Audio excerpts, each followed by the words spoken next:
Hey everybody, Dr. Daniel Bodkin here from Proactive Athletic Performance and CSMI. And today I want to talk about isokinetic testing for your ACL athletes while they're in a fatigue state. Let's say you have an athlete and they do their isokinetic test and they pass their bilateral symmetry and body weight metrics. But since we test them in a warmed up and fresh state, this doesn't tell us how they're going to perform when they're fatigued.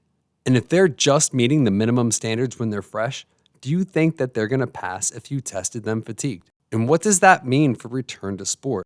The traditional way of measuring fatigue is during the standard concentric isokinetic test of the quad and the hamstrings, typically at a faster speed.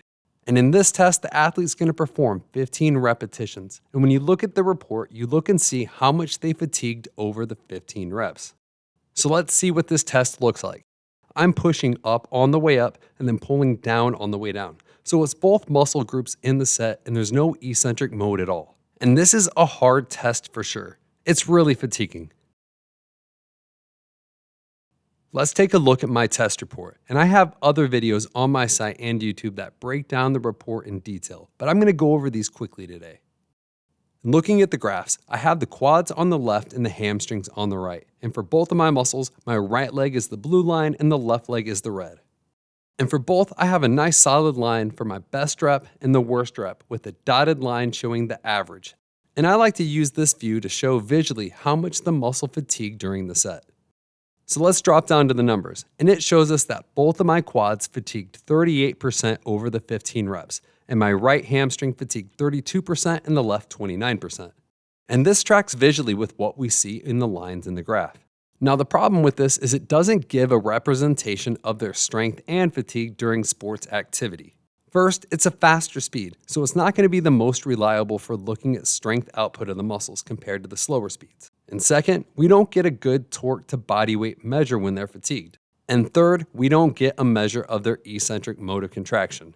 So what I like to do is test them with the advanced isokinetic test for the quad and the hamstrings in the fresh state. And you can see my previous videos on my website or YouTube that fully break down and explains the test and the report. What I'm looking for on the report is the general shape and steadiness of the curves, as well as the bilateral deficit through the range of motion and the maximum torque output compared to their body weight. And we look at this for both the quadriceps and hamstrings in both the concentric and eccentric modes of contraction. So I like to get a measure of them fresh, and then I like to test them fatigued. And that might be on the same visit, but it might be on a different visit. What I do is put the athlete through a 15 to 20 minute high intensity workout, and then I test that surgical leg immediately afterward while it's fatigued, and then I compare that to the fresh test. This is going to give me a percentage in reduction in torque output in more of a real world scenario, and it also gives me the percentage of body weight that they can put out while they're fatigued. And it does it in both modes of contraction. For the workout, in general, you want to try to match it to the sport they're playing. So a workout for a basketball player would look different than a soccer or a football player. Now today, I'm just going to outline a general one that I've used with athletes before, and I like to use the EMOM format. In case you're unfamiliar with what EMOM is, that stands for every minute on the minute. And I pick 5 exercises, and at the start of each minute, they perform one exercise. And then whatever time is left over in that minute is their rest break before they start the next exercise at the top of the next minute. I like to use 5 exercises for 3 rounds, so that's 15 minutes. And then we move on to some sprints. And I'm using both upper and lower and full body exercises because I want to get them in a fatigue state quickly. And that's really going to challenge both the local musculature and the cardiovascular system as a whole in this short time. For exercise 1, I'm doing a dumbbell thruster, which is a squat to an overhead press, so it's a full body motion. For exercise 2, I have bent over rows, which is an upper body pull that requires an isometric hold from the trunk and pelvis into the legs. Exercise 3 is a kettlebell swing, which is a hinge pattern, but it also makes the core transfer force from the lower to the upper body. Exercise 4 is push-ups, which is an upper body push that requires an isometric hold from the core. And exercise 5 is speed jump rope, which is calisthenic in nature. After 3 rounds of this, I like to move them immediately to doing some sprint work. Ideally, we do that on flat ground, but you can also use a treadmill instead. I like to have them do 5 max effort sprint bursts until they're fatigued. And then we get right onto the machine and retest that surgical limb. And then I'll pull up a progress report on my software. And first, I look at the graphs for a change, and you can see that my concentric quad lines are pretty much the same, but my eccentric quad dropped in the fatigue test. Next, I look at the numbers, and my concentric quad was 2% weaker when fatigued, so it's essentially symmetric. But eccentrically, for my left quad, I was 20% weaker than when I was fresh.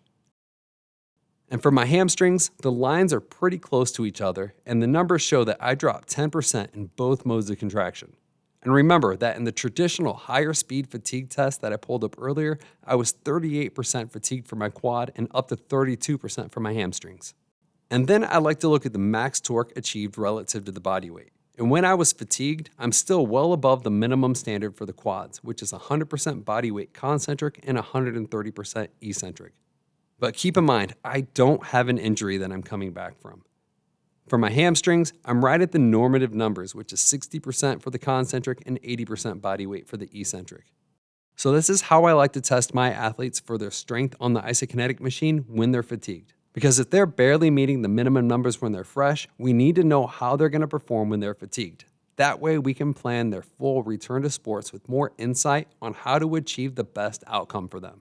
Thank you for watching, and if you have any questions, contact me at daniel@proactiveathleticperformance.com. And if you've had a major injury in the past and you want to know what your status is for your sports readiness, contact me and come in for testing. If you're not testing, then you're just guessing.